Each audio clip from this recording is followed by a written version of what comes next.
রাসূল সাল্লাল্লাহু আলাইহি ওয়াসাল্লাম একই প্রশ্নের উত্তর এক একজনকে এক এক ভাবে দিতেন। অনেক সাহাবারা জিজ্ঞেস করতেন যে রাসূলুল্লাহ একই প্রশ্ন, একে বললেন এইটা, ওরে বললেন ওইটা, ওরে বললেন আরেকটা, এটা কেন? রাসূল সাল্লাল্লাহু আলাইহি ওয়াসাল্লাম বললেন যে আমি জানি ওর কিসের ঘাটতি, আমি জানি ওর কি প্রয়োজন, আমি জানি ওকে কোন নাসিহাটা দিলে কাজ করবে, ফলে এক একজনকে আমি এক এক ভাবে ক্লারিফাই করেছি। আল্লাহু আকবার। This is called wisdom.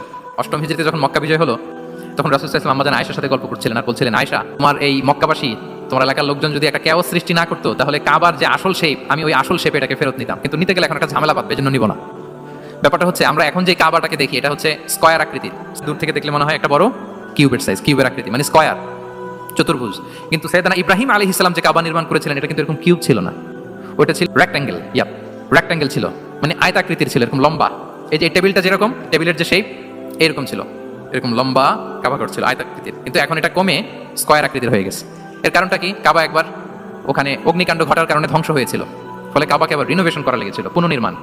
তো কুরাইশরা সিদ্ধান্ত নিয়েছিল কাবা পুনর্নির্মাণে আমরা কোনো হারাম টাকা ইউজ করবো না, যার কাছে যত হালাল টাকা আছে নিয়ে আসা হলো। কিন্তু হালাল টাকা যতটুকু জমা হয়েছে এটা দিয়ে পুরো কাবা নির্মাণ হয় না, অর্ধেক হয়। ফলে কাবা যে আয়তাকৃতির ছিল সেটা না হয়ে বর্গাকৃতির, মানে স্কয়ার। ওই স্কয়ার কাবাই আজ পর্যন্ত রয়ে গেছে। কিন্তু ওই যে আয়তক্ষেত্রের যে শেপের মধ্যে যতটুকু জায়গা বাকি ছিল, ওইখানে দেখবেন একটা ক্রিসেন্টের মতো আছে, হেজরে ইসমাইল, হাতিমে কাবা বলে। ওইটার ভিতরে নামাজ পড়া আর কাবার ভিতরে নামাজ পড়া একই হুকুম। হাতিমের ভিতরে ফরজ সালাত আদায় হয় না, নফল সুন্নাত পড়া যায়। এমনকি কাবার ভেতরেও ফরজ সালাত আদায় করলে আদায় হবে না, কারণ নামাজের ফরজের মধ্যে একটা ফরজ হচ্ছে ইলা জিহাতিল কাবা, টু দ্য ডাইরেকশন অফ কেবলা। আপনার কেবলামুখী হইতে হবে না, আপনি তো কাবার ভিতরে ঢুকে গেছেন, এখন কাবা কোন দিকে? কাবা তো নাই, বের হইতে হবে, বের হয়ে কাবামুখী হলে সালাত হবে। I think you got the point.